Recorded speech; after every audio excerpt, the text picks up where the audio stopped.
Variance और standard deviation आपने बहुत जगह सुना होगा और हो सकता है आप में से काफ़ी लोगों ने इनका फॉर्मूला रख के कैलकुलेशन भी परफॉर्म कर ली हो, लेकिन इनका एक्चुअल में मीनिंग क्या होता है, हम इन्हें क्यों कैलकुलेट करते हैं और इन दोनों में फॉर्मूला के अलावा क्या डिफरेंस होता है। इस तरह के आपके सभी सवाल इस वीडियो को देखने के बाद पूरी तरह से क्लियर हो जाएंगे। तो चलो इस छोटी सी वीडियो में आपके कॉन्सेप्ट क्लियर करना शुरू करते हैं।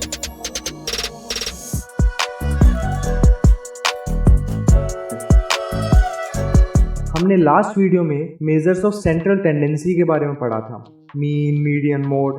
अब हम देखेंगे मेजर्स ऑफ एसिमेट्री, जिसमें सबसे मेन होता है स्क्यूनेस, और हम उसी के बारे में पढ़ेंगे।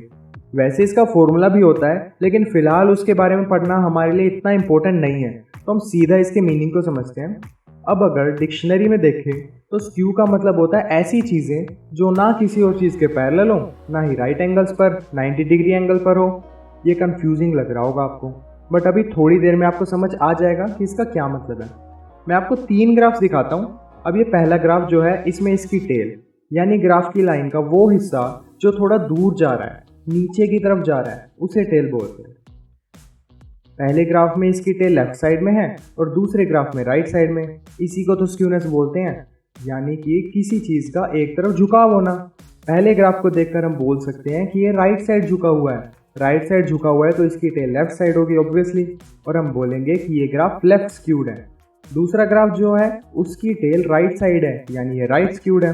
और जो तीसरा ग्राफ है वो तो सिमेट्रिकल है, वो किसी भी साइड नहीं झुका हुआ, यानी कि वो नो स्क्यूड है। इसे हम जीरो स्क्यूड भी बोलते हैं, उसमें कोई स्क्यूनेस नहीं है, बस इसी को स्क्यूनेस बोलते हैं।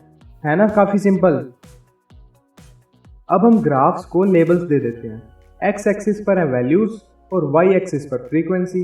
जैसे एक्स एक्सिस पर हमने वैल्यूज़ लिख दी 10, 20, 30, और वाई एक्सिस पर फ्रीक्वेंसी, यानी वो वैल्यू हमारे डेटा में कितनी बार आई है। 2 बार आई है तो हम उधर डॉट लगा देंगे। ऐसी ही सभी वैल्यूज जितनी बार आई होंगी उधर डॉट्स लगाकर उन्हें कनेक्ट कर देंगे। लेट सपोज हमारे पास ये लेफ्ट स्क्यूड ग्राफ मिला हमें, और दूसरा ग्राफ राइट स्क्यूड मिला, और तीसरा जीरो स्क्यूड। अब लेफ्ट स्क्यूड ग्राफ का क्या मतलब है कि लेफ्ट साइड उसकी टेल है। लेफ्ट साइड टेल होगी तो राइट साइड ग्राफ ऊंचा होगा। ऊंचा होने का मतलब है कि राइट साइड जो वैल्यूज़ है उनकी फ्रीक्वेंसी ज़्यादा है। हमारे डेटा में जिसकी फ्रीक्वेंसी ज़्यादा होती है वो हमारा मोड होता है। हमने ये लास्ट वीडियो में पढ़ा था, राइट।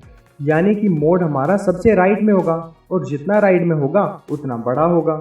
इसलिए लेफ्ट स्क्यूड ग्राफ में हमारा मोड सबसे बड़ा होता है। ऐसे ग्राफ्स में मीन सबसे छोटा होता है, मीडियन उससे बड़ा होता है, और मोड सबसे बड़ा। राइट स्क्यूड ग्राफ्स में सीधा इसका उल्टा हो जाता है। लेफ्ट साइड वाली वैल्यूज़ की फ्रीक्वेंसी सबसे ज़्यादा होती है, इसलिए मोड सबसे लेफ्ट में होता है, यानी सबसे छोटा होता है। मीडियन उससे बड़ा होता है और मीन सबसे बड़ा। जीरो स्क्यूड ग्राफ सिमेट्रिकल होता है, इसलिए उसमें मीन, मीडियन और मोड तीनों बराबर होते हैं। कितना सिंपल था स्क्यूनेस, है ना। स्क्यूनेस बस हमें ये बताता है कि हमारा डेटा किस साइड प्रेजेंट है। अब हम मेजर्स ऑफ सेंट्रल टेंडेंसी और मेजर्स ऑफ एसिमेट्री के बारे में पढ़ चुके हैं। अब लास्ट में आता है मेजर्स ऑफ वेरिएबिलिटी। अगेन, नाम से घबराने की कोई ज़रूरत नहीं है, क्योंकि हम सारी चीज़ों को सिंपल से सिंपल वे में पढ़ेंगे। और इसमें आएंगे हमारा वेरिएंस और स्टैंडर्ड डेविएशन, जिसके बारे में हमने वीडियो के बिल्कुल स्टार्टिंग में बात की थी। वैसे कोएफिशिएंट ऑफ वेरिएशन भी होता है इनके साथ में, लेकिन वो हम नेक्स्ट वीडियो में करेंगे, नहीं तो ये वीडियो काफ़ी बड़ा हो जाएगा। वेरिएंस बना है वेरी से। वेरी मतलब फ्लक्चुएट। फ्लक्चुएट होने का मतलब चेंज होते रहना, कभी कम कभी ज़्यादा, इस तरह से।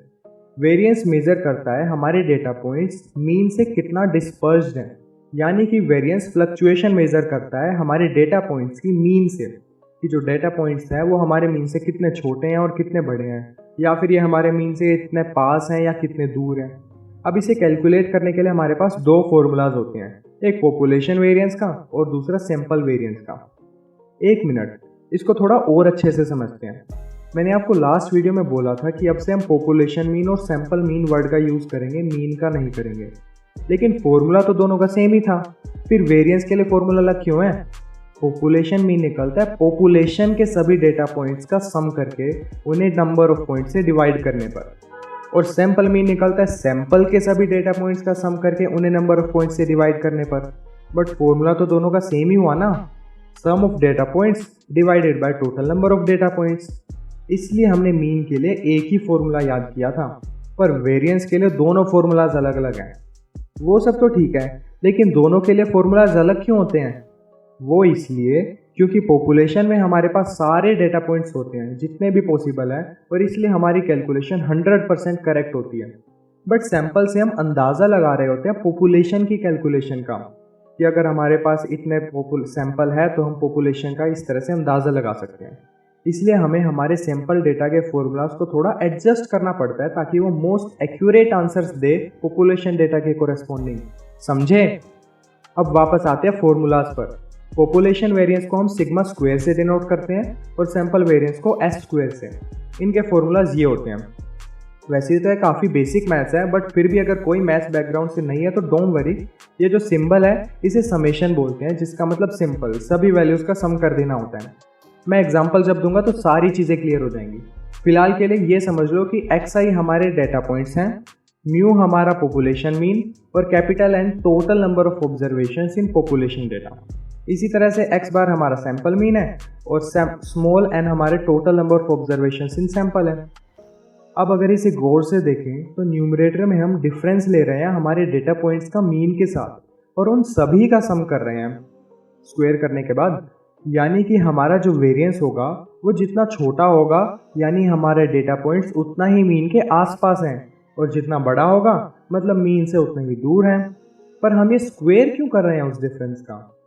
वो इसलिए कि हमारा डिफरेंस पॉजिटिव आ सकता है जब हमारा डेटा पॉइंट बड़ा होगा मीन से, लेकिन नेगेटिव भी आ सकता है जब छोटा हो। और अगर बिना स्क्वायर किए हमने सभी को ऐड कर दिया तो वेरिएंस की वैल्यू नेगेटिव भी आ सकती है, जिसका कोई सिग्निफिकेंस ही नहीं बनता। जैसे हम बोलें कि हमारी वैल्यूज़ मीन से -3 दूर हैं, क्या इसका कोई मतलब बना?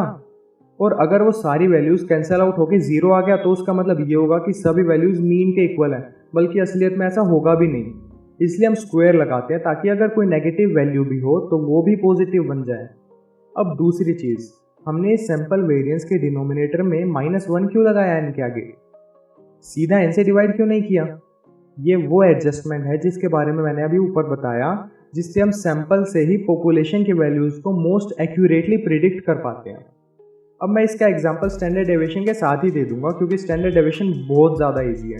हमारे पास पॉपुलेशन वेरिएंस है तो उसका स्क्वायर रूट करके पॉपुलेशन स्टैंडर्ड डेविएशन निकल आता है, और सैंपल वेरिएंस का रूट लेके sample standard deviation. Population standard deviation को सिग्मा से लिखते हैं और सैंपल वाले को एस से। लेकिन हमारे पास वेरिएंस था तो सही, स्क्वायर रूट करने से ऐसा क्या हो गया कि हमने उसे अलग नाम दे दिया, उसके बारे में अलग से पढ़ रहे हैं? वेरिएंस सभी डिफरेंसेस का स्क्वायर कर देता है और फिर सम करता है, जिससे आंसर कभी कभी बहुत बड़ा आ जाता है। और जब इतनी बड़ी वैल्यूज़ मिले तो कंपैरिजन और कंक्लूजन निकालने में काफ़ी दिक्कत होती है। इसलिए हम उस आंसर का ही रूट कर देते हैं, जिससे वो वैल्यूज़ काफ़ी छोटी हो जाती हैं और हम आसानी से कंपैरिजन कर पाते हैं और कंक्लूजन्स निकाल पाते हैं। अब चलते हैं अपनी एक्सेल शीट में, जहां हम एग्जांपल से समझेंगे वेरिएंस और स्टैंडर्ड डेविएशन को। हमारे पास ये 10 डेटा पॉइंट्स हैं। हमने यहाँ पे हेडिंग्स बना रखे हैं, डिफरेंस, स्क्वायर डिफरेंस, मीन, सम, काउंट, -1, इस तरह से। तो हमारे पास यहाँ पे राइट में फॉर्मूला लिखा हुआ है। हम पहले पॉपुलेशन वेरिएंस निकालेंगे, तो उसके लिए हमें पहले मीन निकालना होगा। हम एवरेज फॉर्मूला का यूज़ करके मीन निकाल लेंगे। उसके बाद हमें उसका डिफरेंस लेना है सारे डेटा पॉइंट्स का मीन से, वो हम डिफरेंस कॉलम में ले लेते हैं। अब हमने ये डिफरेंस भी ले लिया। अब हमें उस डिफरेंस का स्क्वायर करना है, तो हम उसके स्क्वायर डिफरेंस में लिखेंगे उनका स्क्वायर करके। और अब स्क्वायर डिफरेंस का सभी का सम करके हमने सम में लिख दिया। अब हमें पॉपुलेशन वेरिएंस निकालने के लिए तो काउंट से डिवाइड करना होगा, इसलिए हम काउंट निकाल लेते हैं सभी डेटा पॉइंट्स का, 10 आएगा। और काउंट -1 से डिवाइड करना होता है हमें सैंपल वेरिएंस के लिए, इसलिए हम उसमें -1 कर देते हैं। अब वेरिएंस के लिए हमें सिंपल, हमारे पास जो सम है उसको काउंट से डिवाइड करना है, और हमारे पास वेरिएंस जो सैंपल का निकलेगा उसके लिए हमें काउंट -1 से डिवाइड करना है। और स्टैंडर्ड डेविएशन के लिए सिंपल हमें वेरिएंस का स्क्वायर रूट कर देना है। और ये हमारी कैलकुलेशंस हो गई हैं। इस एग्जांपल से आपको काफ़ी क्लियर हो गया होगा कि हम किस तरह से वेरिएंस, स्टैंडर्ड डेविएशन निकालते हैं पॉपुलेशन डेटा के लिए भी और सैंपल डेटा के लिए भी। इस वीडियो में इतना ही। मैं मिलता हूँ आपको नए टॉपिक के साथ नई वीडियो में। तब तक के लिए वीडियो को लाइक कर दो, चैनल को सब्सक्राइब कर दो और अपने फ्रेंड्स के साथ ज़रूर शेयर करना ताकि उनकी भी हेल्प हो सके।